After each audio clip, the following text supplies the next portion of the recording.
This is your World War III update.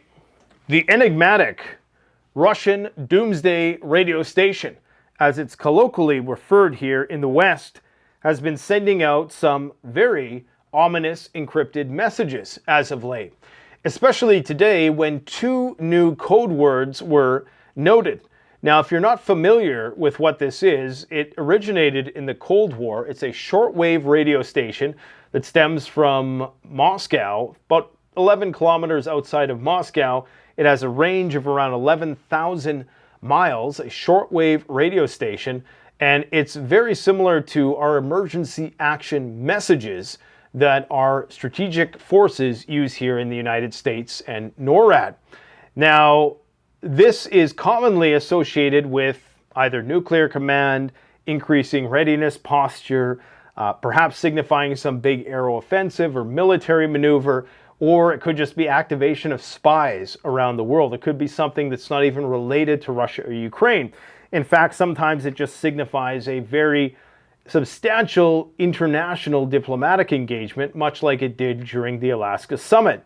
Prior to the Alaska Summit, the Doomsday radio station sent out a coded message, and it was translated as friendship. Now, the actual meaning behind the word, you're never going to know. It's impossible to decipher because it's all coded language, as you're going to hear in just a moment here. It's kind of like the auditory version of listening to grass grow, but I'll play it for you nonetheless because it's just important to understand what this is and what it potentially signifies. All we really know when it happens is that something is going on. It's kind of like, you know, the deja vu in the Matrix. Something changed in the Russian calculus. We don't know what it is. It could be a downgrade in force readiness posture, or it could be an escalation for all we know. I'm going to give you my theory of what it means, and I think it has something to do with a Trump-Putin phone call that was supposed to take place within a very short period of time, if it hasn't already. Again, prior to the Alaskan Summit, we seen the Doomsday radio station send out a coded message, friendship, and of course, not too long after that, Russia sent out a record amount of drones towards Ukraine. So it's conciliatory, at least extemporaneously, but after the dust settles on those photo ops, it always escalates. And this has been empirically demonstrated in terms of the amount of drone strikes since Trump was elected. They've only increased. The average used to be 100, and now it's approaching 1,000, okay, on a bad day. Now, let's hear what the Doomsday radio station sounds like. Николай,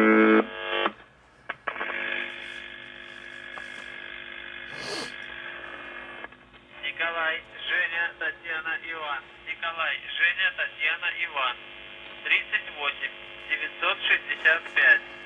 Ольга, Татьяна, Елена, Леонид. I feel sorry for the OSINT guys who have to listen to this all day. 58 88 37. It's like astrology. It's like trying to mathematically decipher the stock market. It's like John Nash, you know, you're never going to figure it out. But anyways, that's what it is, okay? And the Russian media is making a point of calling attention to this. Now, usually it's some kind of telegraphing. It's some kind of signaling that, okay, maybe you guys are stepping over a boundary here. Ukraine has been firing all kinds of new types of air-launched cruise missiles, ground-launched cruise missiles, stuff that they obviously have help from NATO to build. Perhaps this is Russia sending a message to them. Now, in terms of what the United States is doing, it appears like they're preparing for a really big war. Unless you're really brainwashed by this Orwellian propaganda, war is peace through strength type thing, which I get it. We have an emasculated military and we kind of have to bring them back up to speed. But I don't think these little pep rallies that Hegseth is doing is going to have the effect. And he's going all over the Caribbean right now, rallying the troops, getting them ready for war, saying it's all about narcotics, when we all know what the Venezuela war that's about to start is really about. It's about the biggest untapped oil reserve in the world underneath Venezuela. That's what this is really all about. And that is why he's standing in front of this Poseidon plane, which of course is commonly used to surveil Russia in and around the Crimean region in order to help Ukraine pick targets.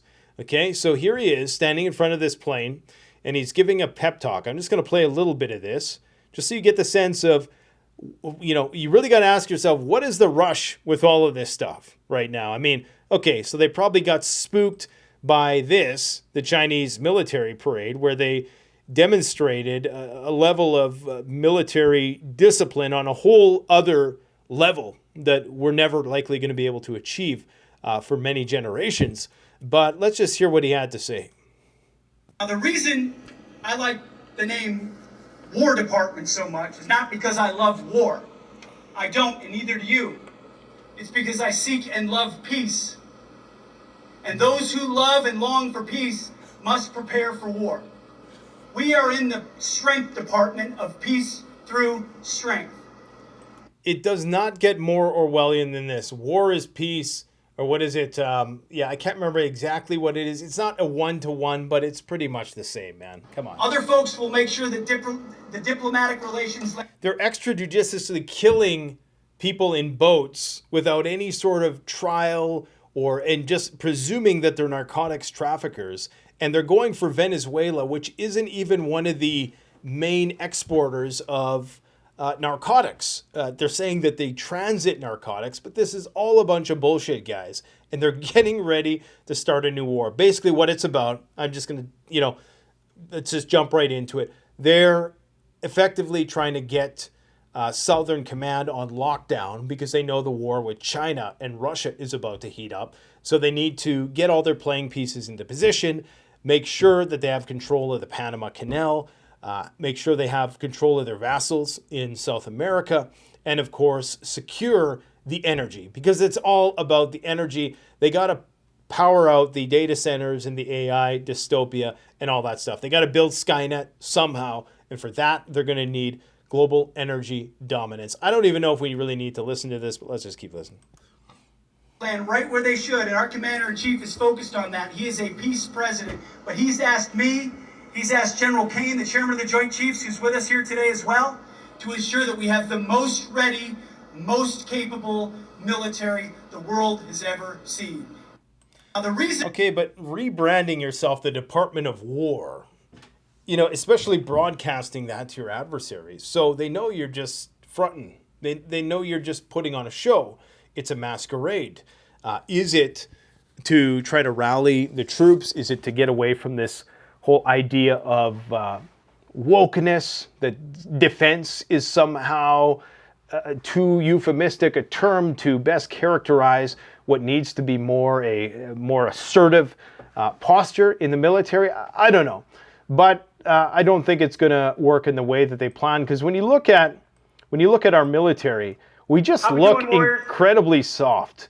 Like, we've had such a pampered life. When you imagine, people who are actually fighting in the wars, like the Russians, the Chechens, Hamas, even the IDF to some extent, not the ones that are dressing up in dresses and all that weird stuff that they love to do, but the ones that have seen war, there's a different aura about them, right? And we just don't have that. I mean, take a look at this. This is what he told them to do.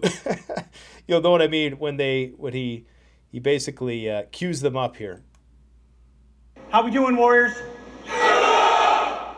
I think this might be... Look at even the guys here are laughing. They're like, oh, that was pretty good. It was better than we expected. The single most beautiful picture I have ever seen in my entire life.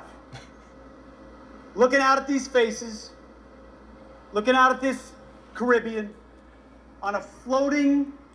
why don't they just pay David Goggins to motivate these guys? Because I told you that this is Hegseth's role, right? Is to try to rally the troops and remasculate the military. I don't think it's going as well as they initially thought. Maybe he'll gain some momentum in a little bit here, but I don't think he's exactly the man's man that they expected him to be in order to rally the troops. But we'll see. Time will tell, I suppose. I just think it's quite obvious what's happening. They're going around, they're giving these pep talks, they're getting people ready for war. I don't know if they busted out the lobster yet. Sometimes that's customary before people are going on a real deployment, but I guess we'll see. I know the Pentagon pizza service was running pretty hot on Friday night. So the Pentagon is worried, and the only way they can counter and contain Russia and China, in addition to what we're going to talk about in a moment, which is surrounding them with nuclear submarines, the only way they can do that is go for the small hanging fruit, and that is, of course, Venezuela, Iran, Ukraine, all of the proxy nodes of conflict around the world. Now, I want to dive into this a little bit more because this is so important. This is punctuated escalation visualized. What is punctuated escalation? Every time there is a diplomatic facade engagement that is done purely for optics or as a means to try to, in one desperate attempt, put the brakes on some escalation in hostilities, it is always succeeded by more intense hostilities. So, what do I mean by that? Well, every time Trump and Putin have a phone call, well, 2 weeks or so after that phone call, the war ramps up. Now, let's just take a look at this. I broke down this graph by the ISW, who's notorious for propaganda, but this is one of those things that's rather irrefutable, it's empirical, it's just merely counting the amount of drone strikes that Russia has conducted throughout the past 8 to 9 months. Now, correspondingly, you could have a very similar graph that will show the same trend line going straight up from an average of around 100 a day to 1,000 a day is what we're approaching in terms of Russian drone strikes on Ukraine, while there is a flip side to that in that Ukraine is also ramping up their attacks and their production capability, and quantitatively and qualitatively. So, President Trump inaugurated. What happens? Well, just a few weeks after that, we have a record amount of Russian drones falling on Ukraine. Remember, prior to Trump's inauguration, I believe the record for the amount of drones fired in one day was maybe it touched 200, but it was only once. And in fact, I don't even think it was. I think it was always under 100 or so. It was never in the quantities that we're seeing right now, okay? Now, Trump and Putin have their first phone call. 2 weeks go by. We reach an all-time high of drone strikes. Drones are in blue, missiles are in orange, around 260 drones, okay? Now, we have this brief period of rapprochement, in reprieve, in hostilities, where both sides agreed, okay, we're going to stop targeting infrastructure like oil refineries, oil and gas infrastructure. Well, that lasted, and it actually seemed to be going okay in April. And this is when I was warning people, wait for it, right? So what happened? After the first phony baloney Ukraine and Russia bilateral talks in Istanbul that were forced by the Trump administration, and both sides are engaging in this in order to buy time, right? And so after that, we see this massive uptick in Russian drone strikes. Pure punctuated escalation. What happened? We were down here, as we always see throughout history. Right before wars ramp up, there is always that obligatory optical handshake and final last-ditch attempt at brokering some sort of peaceful deal, and it's wrapped in all kinds of conciliatory pageantry and language, only to, of course, be put together too haphazardly and extemporaneously to be meaningful and address the deep-seated underlying issues of the conflict. Ergo, the war intensifies. Now, Trump and Putin phone call. This is continuously escalating. So Trump and Putin jump on the phone again. All right, we gotta figure something out because this is not going as we planned. Well, on that day in July, there was maybe 50 drones that were sent out. The next day, after that phone call, Putin fired almost 550 drones, and only a few days after that, they almost touched 750 drones, okay? 750 drones in one day, and a few missiles. That is an incredible amount. I don't even know how there's any targets left, to be honest, or any air defense left for that matter. Anyways, we realized at that point that, okay, things are getting out of control. We had some back channel dialogue, and then that's when they started talking about, okay, we're going to have a summit. This has to be what is required to resolve it, right? Okay, so we have this massive decline. Hopefully you can see that there. Just want to make sure you got all the picture in there. Okay, massive decline, right? And on the day right before the summit, 50 drone strikes, really modest, just basically a fixing maneuver. The day after the Alaskan summit, a few days later, things start to ramp up again.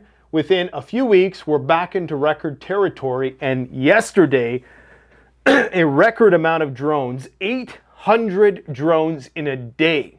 And both sides are expected to be producing somewhere in the neighborhood of 500 to 1,000 drones and cruise missiles per day. Okay? So this is why the price of gold is skyrocketing.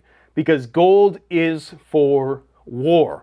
The central banks are buying gold because they think that this is the final untangling of globalization, of the US as a global reserve currency. The Chinese, the Indians, the Russians, countless countries are stockpiling gold, not only in terms of their central banks, but also private individuals, especially in China and India. The amount of gold they have in China and India dwarfs what we have here in the West.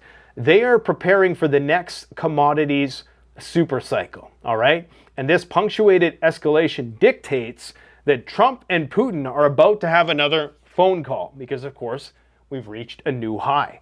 Now, punctuated escalation means that every time after there's that plateau in hostilities and, it seems like things are calming down, because the underlying issues are never addressed, there's always an increase in escalation. So the amount of drones, the amount of quality of the weaponry utilized intensifies. So this is why I suspect that after this phone call tomorrow, we'll probably see a brief slowdown, if at all. Perhaps this is what the Doomsday radio station stuff is about. Typically, it is correlated with those types of political conversations and diplomatic engagements. So I guess we will see. It could also have something to do with the fact that in the next couple days, the Russians and the Belarusians are supposed to start a very large military exercise. This, in fact, has the Poles kind of spooked. And this is why they're running their own counterpart exercise in the eastern part of Poland. And recall the Polish, I can't remember if it was the president or the prime minister, was recently in the United States trying to ensure that the United States would backstop whatever it is they were about to do. So NATO and the coalition is stating that they're in the final stages of proposing some sort of plan for an air defense zone. Now, the important thing to remember here, the Russians haven't agreed to any of this, right? So NATO is proposing that they're going to do no-fly zones. There's going to be troops in there. All of this is going to be backstopped by U.S. intel and missile defense and all of this stuff. Russia hasn't agreed to any of this. So this is how you know what they're really getting ready for is war. So Hegseth, currently in the Caribbean, rallying the troops. They're getting ready to talk about where they're going to put nuclear submarines in the Pacific, in every theater of war. Like, we're seriously getting ready to open up another theater of war. And that is just incredible to me because, like, I talked about this in my most recent video that I released just before or after this one. It's still uploading. Accidentally recorded it in 4K, so it's taken forever to upload. But when you look at the price of gold, okay, every time there's an uptick, it's in anticipation of another war. Whether it was back in 2022 with the onset of the Russian war, the Middle Eastern wars, what was after that? Well, of course, we had the trade war ramping up, which was just a different dimension to a long-standing crisis. Then, of course, we had Pakistan, India, we had Iran, and now, and all of the fronts are festering, if not escalating, and now, in this recent run-up, in the last few days, where we've seen gold go up several $100s, well, since August 18th, it is nearly up $340, okay? That's insane. $340. There was a time when gold was 35 bucks an ounce. Now you're talking about a $350 move in just a few weeks. That is absolutely staggering. Now, what this means is that we've opened up a new front, or we're about to open up a new front. People are chalking this up to the Fed and interest rates, and all of these things are not necessarily the drivers behind central bank purchases. I don't personally think. I think it's more ado with geopolitics, okay? But what we see in the run-up to all of this Venezuelan rhetoric, which started right around here, is that the price of gold starts to skyrocket more. Because what they're effectively trying to do is cut the Chinese or dictate the terms as to how things are going to work in Southern Command, as they call it. So that's a big deal. And now they're talking about, the polls are talking about Belarusians should probably, or Poles should get out of Belarusia and all of these things. And you got France upgrading their over-the-horizon radars, getting prepared for nuclear war. Germany wants France and UK nuclear guarantees. And even the Germans today came out with this, I'm not sure if I'm going to be able to pronounce this, because this is the most obscure word I've ever heard, although I'm sure there's many, many more. Kriegsstützig. Kriegsstützig. This means Germany aims to be Kriegsstützig, fit for war, all right, by 2029. A year officials think Russia could be ready to strike a NATO member. Well, they've thrown out all these kind of dates, 2026, 2027. They're always going to keep it a few years in advance because remember, they don't want to spook the population. The last thing you want is to panic the markets. And, you know, psychological pricing is a thing. When I was in social psychology, we talked about marketing psychology, and there's certain numbers that if you raise the number by a certain amount, people won't notice. And 2029 is kind of one of those safe things. It's like, it's close enough for people to take notice, but it's far away enough to put people into a panic. So that's why they say 29. For all we know, it's, you know, at the end of the year. Now, here's what they're proposing. And I don't know why they always do this flashlight on battery type prescription, but alongside rearmament, Berlin is weighing a strategic reserve of ready-to-eat foods, including canned ravioli and lentils. I don't know, do Germans like canned ravioli and lentils? I've always thought ravioli was an Italian thing, isn't it? I don't know. Anyways, to supplement raw staples. The push comes from Agriculture and Food Minister. So this is coming from the government. They're saying you need to stockpile ravioli and lentils. I can think of a lot of things that you could probably stockpile in addition to that. But hey, you know, ravioli, you can eat it out of the can. You don't necessarily have to heat it up. It's has a variety of different ingredients. It will keep you alive. Why not? The food reserve plan could cost up to $100 million and enlist major grocery chains to handle storage and logistics. What this means is that you can expect even more inflation because the government, I think, is already surreptitiously engaged in this stockpiling, which is why we're seeing food prices rise. And this is something that nobody talks about, is that what if, here come the what if ninjas, what if the government is secretly stockpiling food and that the reason why the price of food is rising despite all the inputs coming down in the last few years in terms of oil anyways, and if it's not just about, you know, big market greed and grocery store greed, is it possible that they're putting immense strain on supply by trying to fill their bunkers and get all the military ready, squared away with rations?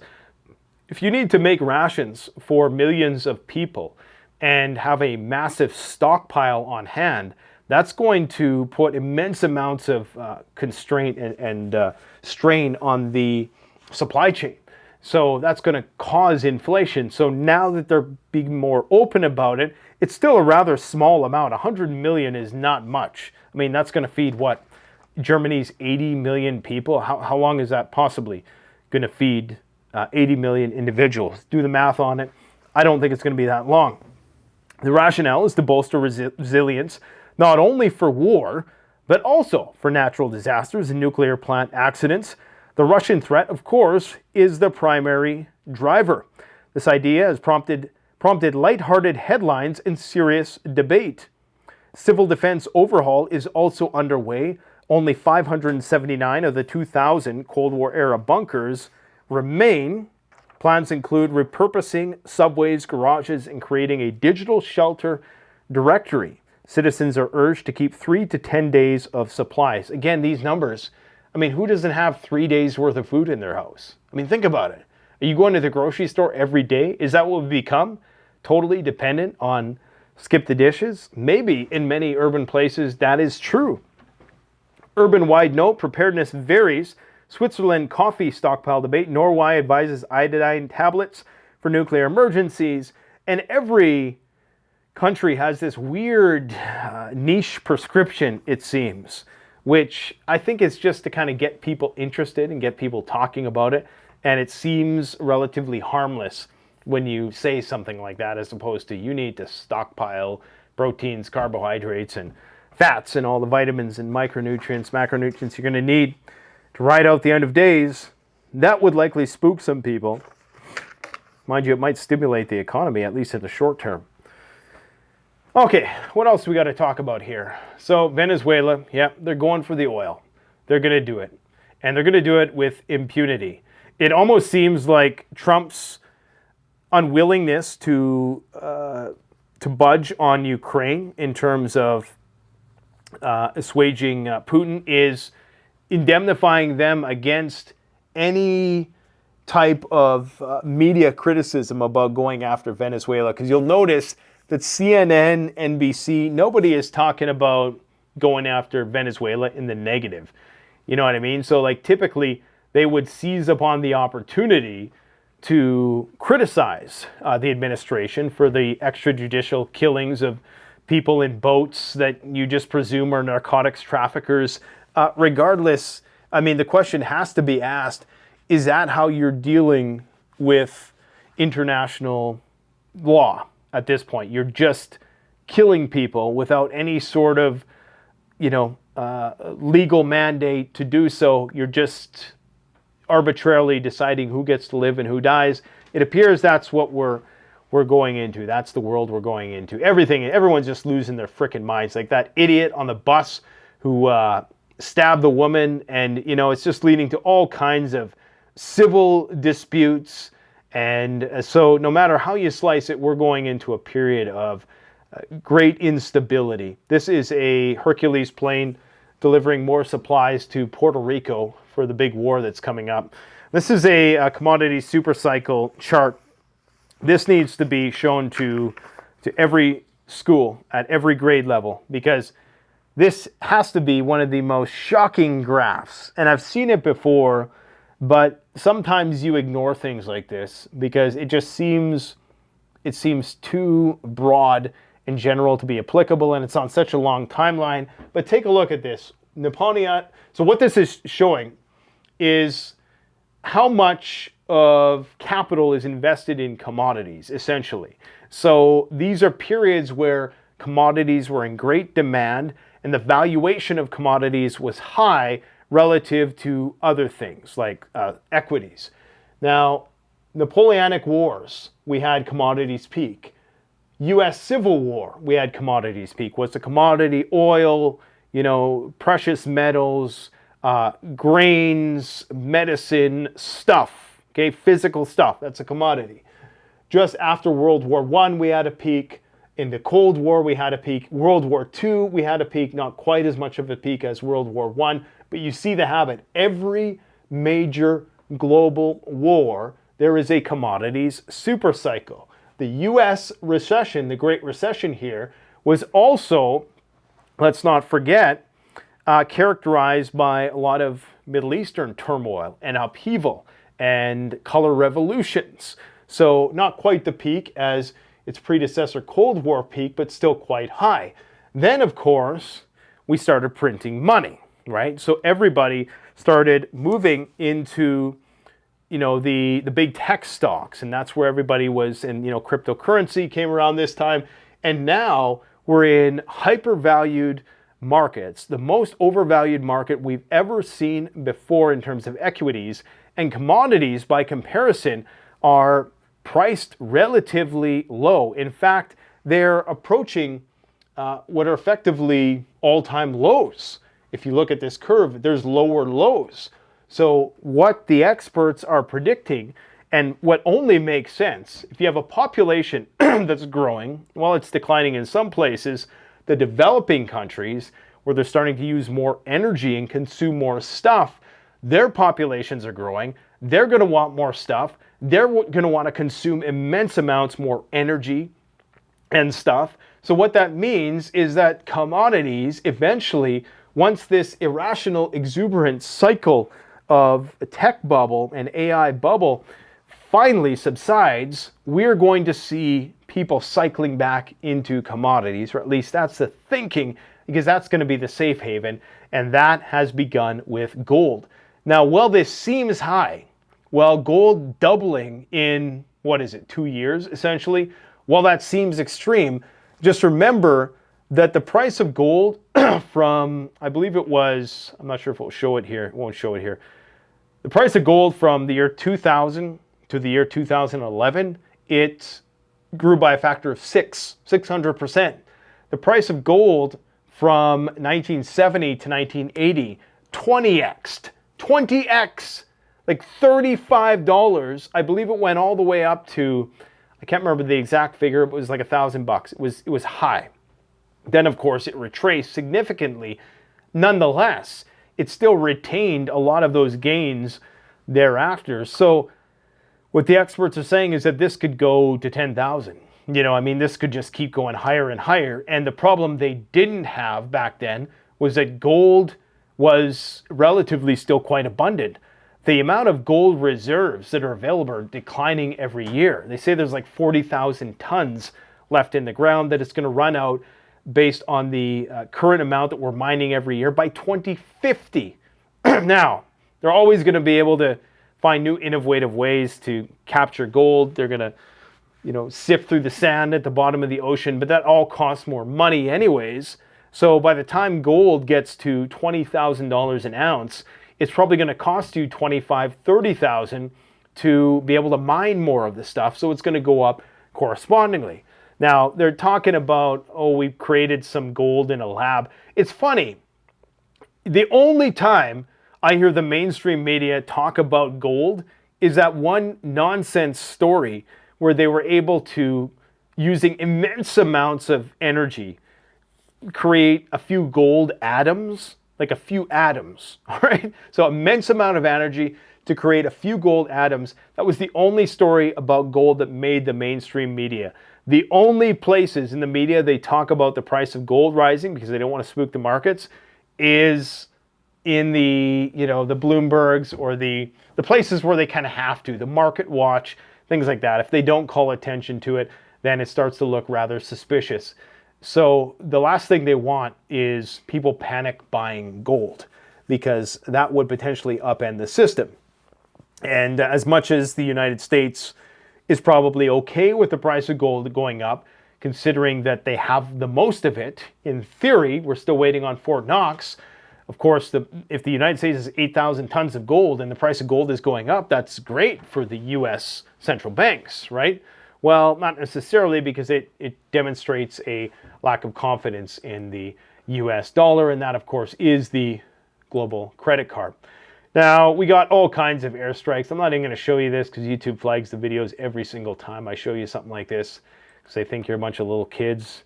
So the only thing they're cool with is tits and ass shaking pretty much bare ass naked in your face. They're perfectly fine monetizing that for some reason. But when it comes to a run-of-the-mill drone strike where you don't even show anybody getting blown up, they think that that's highly offensive. So someone might have to blow up prospective Russia-China pipeline according to Jesse Waters. This guy will say anything to make up for the fact that he's not that smart. And he's really just, the next iteration of Bill O'Reilly or one of these people who really has no acumen when it comes to geopolitics whatsoever. And he's just kind of a showman. But if they were to do that, even just putting this out there, this is on Russian media. Okay, so notice that Russian media is never going to attack Trump. I've said before, they're always going to attack the pawns because that's how you kind of play the game and that's how you maintain the sort of diplomatic decorum that is required to string each other along in this skullduggerous way that they do.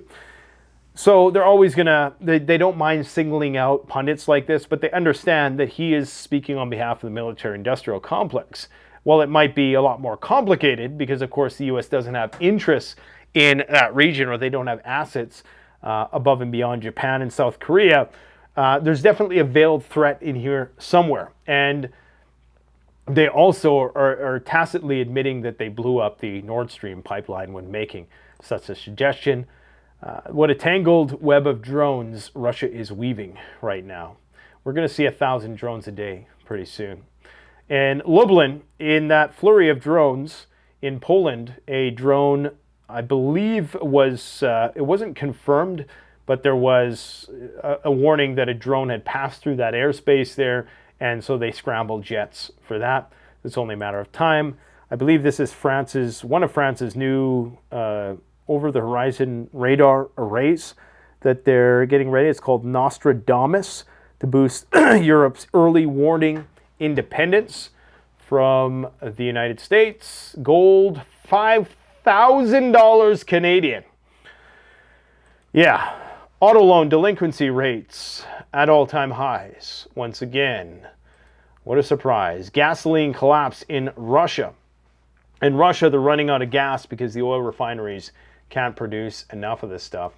Trump allegedly posted this. They're all poison, every single one, in reference to various types of prophylactics. I won't say the word because then, of course, I get the YouTube. What does it matter anymore? Vaccines, okay? So Trump criticized the vax, and regardless of the fact that he always gloats about Operation Warp Speed, so I don't even know what to make of it anymore. I really don't care, to be brutally honest. It's going to be the least of our concerns when the shit hits the fan. Data energy center growth is projected to what looks like quadruple by 2040. And these are sucking the lifeblood out of the cities in terms of electricity. And this is going to drastically increase your energy bill. Also, as a friend of the channel, Chris Martinson over at Peak Prosperity commented, also that we can, make pictures of squirrels on roller skates and stuff like that. So that's the future, folks. And they're considering putting more nuclear submarines in order to basically counter the Chinese threat outside of China's intermediate range ballistic missile range. So they have all these locations that they're getting ready to potentially deploy submarines. This is a list was compiled of various industry insiders that are getting out of the market. So the big money, the smart money, is getting out of the markets and they're rotating into commodities and gold. All the retail investors who are the highest level of exposure in history, they are currently buying more stocks. They keep pumping up the stock market. So that's what's going on. I think I talked about this. UK did another emergency alert test. The Iranians are advising their population to stock up on essential supplies. Of course, they're having extreme water shortages there. I'm supposed to possibly be talking to Professor Morandi tomorrow. It's kind of hard to pin that guy down. He's very busy. So we're hoping to get him on the channel once again, just to not only do a debrief of, after this dust has settled on this Iran thing, but also talk about what could potentially happen next and what the Iranians are doing to prepare for it. I think that's about it. And the ICBM Sentinel progress in the U.S. modernization advancing at Minot and Maelstrom Air Base. those things are progressing. So they're still tweaking the nukes. Guys, stock up, CanadianPreparedness.com. If you are in Canada, you get 20% off. Use the coupon code 20PREPPER. I would extend this to my American viewers. Unfortunately, Trump has made it impossible for me to send you stuff without immense amounts of bureaucracy and paperwork. If you only knew the amount of constraints that were now put on the so-called free market, well, I guess you might want to protest a little bit. But unfortunately, this is the world we're living in now, where we just basically got more bureaucracy from the guy who is supposed to be, promoting more. Because really, tariffs are communist, and I don't care what people say, they're extremely communistic. And when you see all the boxes we have to check just to send something down to the United States that we could before send down without having to do any of that, and it always worked out, yeah, you'd be a little bit frustrated too. Anyways, 20% off while supplies last, because we're getting out of distribution. It's just too much of a headache, and we're just doing affiliate-based commissions from this point forward. So we're liquidating all of our stuff, but we're running out of stuff. So get what still remains while you can still get it. 20% off. Okay, and we haven't marked up prices or anything like that. So go and check it out. Thanks for watching. Don't forget to like, comment, subscribe, and check out my video that I just released on gold and what it all means.